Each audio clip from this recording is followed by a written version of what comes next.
I am thrilled to announce the completion of my third book, From the Church to the Street.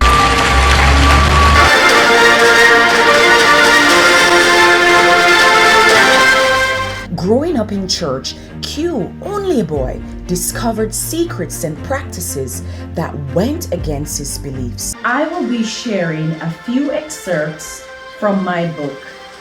Please sit back, relax, and allow yourself to be captivated. Rumor had it that Deacon Jones was sleeping around, though with whom and why, no one knew. What had arisen in recent weeks was that Deacon Jones had gotten close to one of the younger girls who was only 14. 1 year later, May sat down on her queen-size metal bed all morning with a picture of Janet in her hand. Though it was spring, her room had little light due to the thick burgundy curtain she used to block out her inquisitive neighbors who didn't know how to mind their own business. She sat there in the dark, tears flowing down her eyes, flooding the picture, deep in thought. She didn't hear her phone ring. Q was just about to brush his teeth. He couldn't bear the sound. He sat his toothbrush on the bathroom sink and hurried to find his grandmother's phone. "Here, Grandma." He handed the phone to May and rushed back to finish what he'd started. Q moved so fast, he didn't see the picture in May's hand. May, the caller said, hearing the quiet sound of someone crying. "May, what's wrong? Do you need me to come over?" No. I'm fine now. I normally feel this way at this time of the year. May 24. Oh no. Yes, it's Janet's birthday. I've been feeling this way ever since she left home. I need to get over it, and you know what? Sorry, May. That's fine. Let's talk about the reason you called. Her eyes were watering as she forced a smile. She lay down and propped her head up on a pillow, listening to the stories being told to her until they reached their end. And May questioned how much time had passed. "Sis, I can't believe what you're telling me. How can Deacon Jones be so wicked?"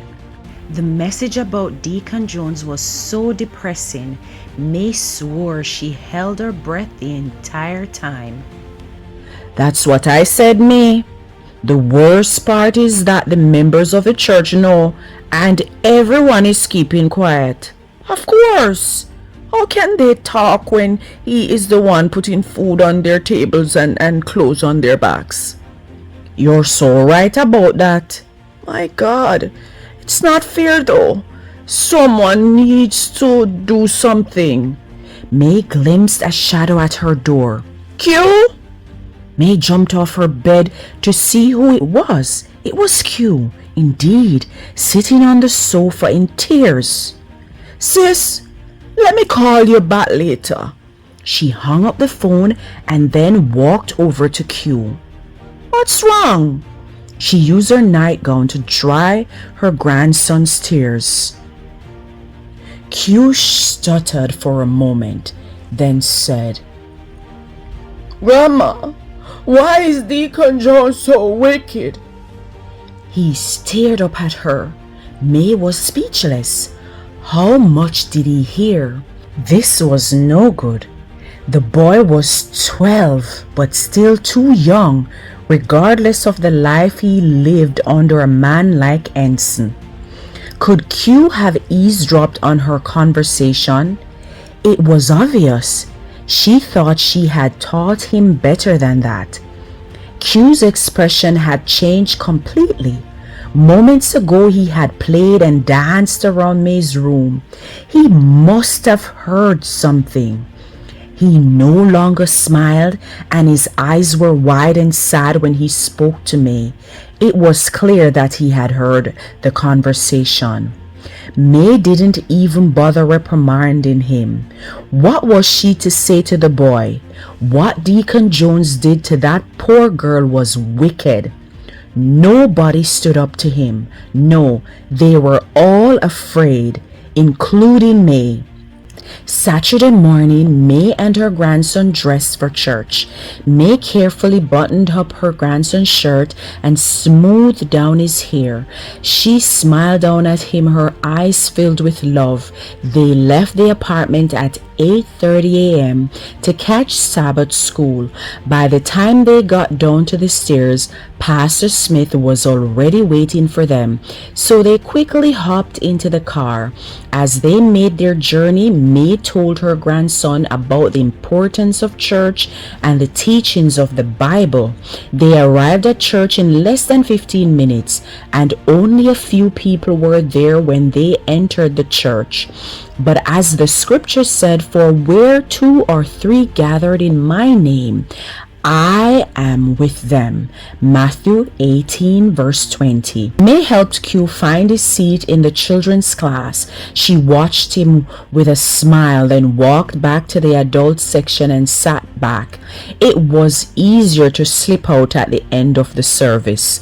The service flowed as usual. From Sabbath school to divine hour, the children were sent back to their parents after Sabbath school. There was a call to worship at the end of the service. Deacon Jones was asked to pray and encourage the flock.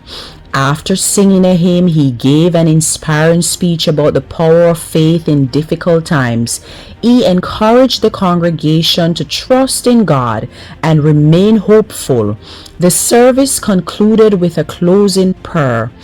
"Father, I pray for your children. Father, help them. Father, strengthen them." Hypocrite! Hypocrite! One particular 12-year-old boy shouted from his seat. Deacon Jones, a wrinkly, fat-faced man with stern eyes, furrowed his brows and glared deeply at the protester in the crowd. He snarled. "Be quiet, boy, before you get us both in trouble," May said. Edward Q. Kobe emerged from his seat.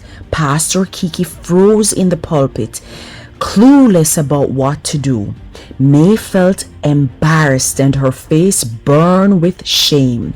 She averted her eyes, her heart racing, unable to stand the fact Q had walked over to the podium. There, the 12-year-old, fearless, unwavering, his eyes filled with bitterness, he turned his attention to Deacon Jones. With his finger pointed at the man everyone feared in the church, a collective gasp arose, but some did not have the desire to stop what was about to happen.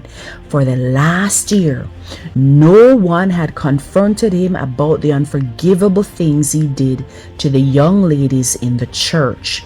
Only one had done so. Pastor Kiki had confronted him once. Nothing came out of that meeting. He reminded Pastor Kiki of his many contributions to the church, and when Pastor Smith heard what had happened, he was cautioned by Pastor Kiki to leave it alone. Deacon Jones heavily funded their church and kept it alive.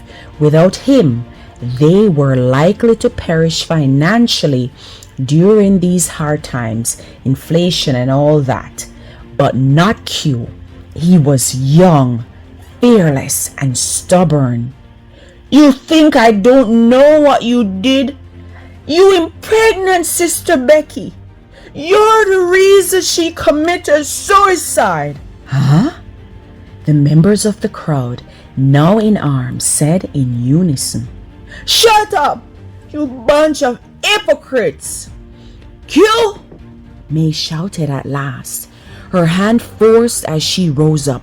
A part of her wonders why she did not act sooner. Maybe she wanted this to happen, to let one brave boy fight against what they would not. But now, this was too far. "They killed Sister Becky, Grandma! They killed her!" He roared across the hall and burst into tears, turning to face Deacon Jones again, fighting through his sadness. The church was silent then, and it felt as if only two people were in the hall. Only their eyes spoke, and everyone was somber and still. The atmosphere in the room was heavy with grief, and the accuser stood there as if on trial. He couldn't defend himself. It was the truth. He knew it, and so did everyone else in the room. He was found guilty, and by who? A mere kid who had what it took to say something about it. "You are going to hell, you hear me, Deacon Jones? You are going to hell! And all of you here who are afraid to tell him the truth because he dashes money on your family, you're all going to hell!" May shouted, "Edward Q. Colby, be quiet, boy! I said stop it this minute!" Rushing toward the podium, May quickly grabbed him by the ear and forcefully led him into the women's restroom. Everyone stared, shame written all over their faces, ashamed for May and ashamed for themselves. One man had no shame, only rage. Deacon Jones' face fumed with anger. He clenched his fist and stood as straight as possible, his imposing figure looming large. But only a moment ago, a 12-year-old boy didn't back down from him. His eyes were cold and his voice was steely. He was determined to make his point heard. But if Q saw what was going on in Jones's head, he'd run like hell. Get your copy now. Available online on Amazon.com.